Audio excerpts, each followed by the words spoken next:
The 224 Valkyrie coming up.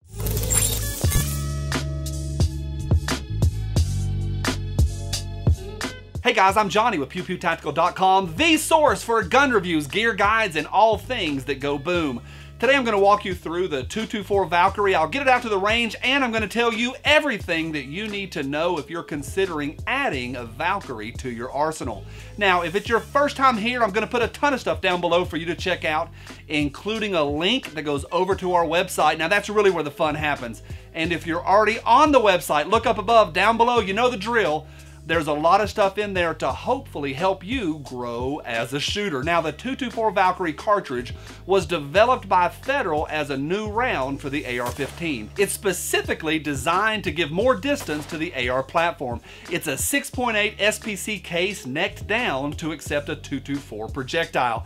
Now, there's a ton of science behind this round with stuff like maintained velocity and felt recoil, but my editor promised me on day one that I don't have to talk about numbers. So I'm just going to say this: you can shoot the AR a lot further with the Valkyrie round, plus Valkyrie is fun to say. Now, the only real difference from a standard AR-15 is the barrel, the bolt, and the magazine. So the entire lower is precisely the same. So if you have an old lower, you can add a new Valkyrie upper and you now have a Valkyrie rifle. Just add a new magazine. We'll talk about the magazine here in just a minute. Now, in recent memory, no round has made a bigger splash than the Valkyrie. People were talking about it and a lot of guys were shooting the round. But over the course of 2018, the buzz died a little bit, and here's why. Consistent reports came in that the round wasn't ready for production. It was good, but not great in the accuracy department. And that's exactly where this test comes in. In the initial launch, manufacturers were offering Valkyrie barrels with a 1 in 7-inch twist. And it seems that was a wiggle off, but Palmetto State Armory has recently begun offering Valkyries with the newly dialed in 1 in 6.5-inch twist with the goal of optimizing stability over longer distances. And folks are really saying that this has made a difference. So for this test, I got one of the original 1 in 7 uppers and I tested it against the new 1 in 6.5-inch upper. Here we go. I also got the complete lower from PSA that they are offering as a Valkyrie lower. That's what they're calling it. But again, it's identical to a standard AR-15. The Valkyrie lower has a 2-stage nickel boron trigger and a Magpul MOE furniture set. Now, spoiler alert, the lower ran great for me. It's absolutely solid. Now, prices vary with sales, but as of this writing, the price for the upper is in the $300 range, maybe a little more. Now, both uppers come in PSA padded boxes with free stickers, and the uppers are 15 apricots long. Now, they each feature 20-inch stainless steel barrels with an A2 profile and the rifle-length gas systems.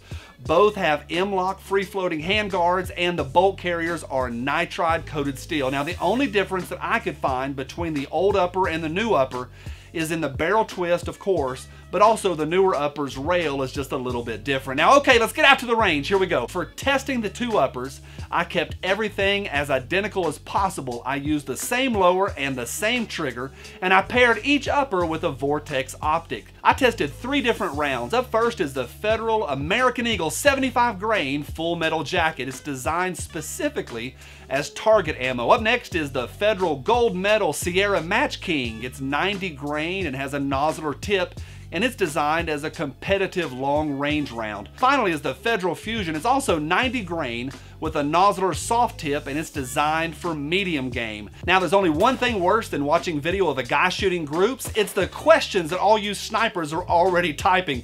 What was the temperature at the range? What was the humidity? Did you consider the Coriolis effect? Well, stop it all, y'all. Conditions were typical of the South in summertime. It was hot. I'm also in Appalachia, so I had to shoot uphill just a little bit, and I swapped out those uppers back and forth literally 100 times. I'm like the Jason Bourne of Valkyrie upper swaps. Now, I shot a ton of groups from the tripod and also from shoulder because America. Again, I kept everything the same. I sent boatloads of rounds downrange in groups of 5. The 2-stage trigger from PSA ain't bad. I found the reset to be a little bit clunky, but the break is fine, and overall I was happy with it. it's a keeper. I also want to mention my new tripod to you. I personally bought this tripod specifically for this Valkyrie test. It's the new BOG Deathgrip. They come in carbon fiber or aluminum. Now I got the aluminum model, and huge spoiler alert, I love this thing. It's stable and it's just simply easy to use. Full recommendation from me on this one. I'll put links down below for you to check out. Now here's the results. After 3 trips to the range and over 600 rounds of ammo, my results were consistent. The new 6.5 inch is about a half MOA better than the 1 7 inch twist, at least in my hands. Now both of the Nosler tipped rounds shot in the 1 to 2 MOA range, which for me really is acceptable. Now keep in mind, the target ammo did a little worse in the newer upper, but interestingly, the old upper, that's the 1 7, the 75 grain target ammo shot a little bit better, about a half MOA better for me. Bottom line for accuracy, I was not able to shoot sub MOA groups consistently, but I did shoot solid groups, and I can say clearly that the newer twist is certainly better for me, about a half MOA better. And I was able to wear my hat backwards and pretend to be shooting Nazis out of a bell tower. Now here's what I really like. I really enjoyed getting to fire something different from the AR-15 besides 5.56. It really was a nice change of pace, and I think getting a new upper to add to an old lower really is good, clean fun. I also like the option of having my favorite trigger in my favorite lower and being able to do some distance work. Now, 3 major concerns. First, the 6.5 inch twist is relatively new, so we're waiting to hear what other folks think about the new barrel specs. Now second, if you get a Valkyrie, buy extra magazines. You need to have a 6.8 specific magazine, and my PSA did come with one, but gee whiz, it is a hassle to fire 600 rounds with one single mag. I did have some feeding issues with the new 6.5 inch upper. It failed to reload a few times, especially when the magazine had more than 5 rounds in it. And that brings me to my question of the day for you guys.